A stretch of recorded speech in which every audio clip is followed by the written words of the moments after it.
¿Cómo puedo añadir una nueva cuenta de correo electrónico en IncrediMail? Video tutorial presentado por Completos TeleTV. P. ¿Cómo puedo añadir una nueva cuenta de correo electrónico en IncrediMail? En este punto, se abre diálogo Cuentas de correo. En este punto, se abre el cuadro de diálogo Asistente para cuenta. Configuración automática de la cuenta de correo electrónico. El asistente de cuentas detecta todas las cuentas de correo electrónico configuradas en otros clientes de correo electrónico en su ordenador. Usted puede seleccionar cualquiera o todas estas cuentas de correo electrónico y automáticamente importar sus ajustes en IncrediMail. Seleccione la cuenta de correo electrónico que desea importar y haga clic en Finalizar marcado en rojo.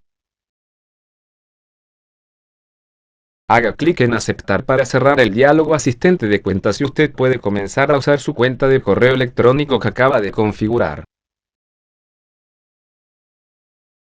Si está conectado a Internet, IncrediMail intenta completar la configuración del servidor de la cuenta de correo electrónico de forma automática, como se muestra en la imagen de abajo. Seleccione el tipo de servidor de correo entrante, POP3 o IMAP, marcado en rojo, introduzca los servidores de correo entrante y saliente, marcado en azul, y haga clic en Next marcado en verde.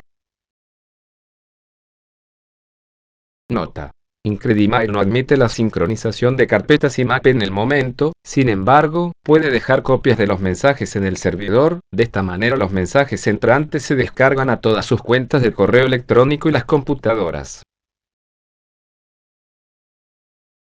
Nota: si va a configurar una cuenta de correo electrónico de AOL, introduzca su nombre de usuario y contraseña.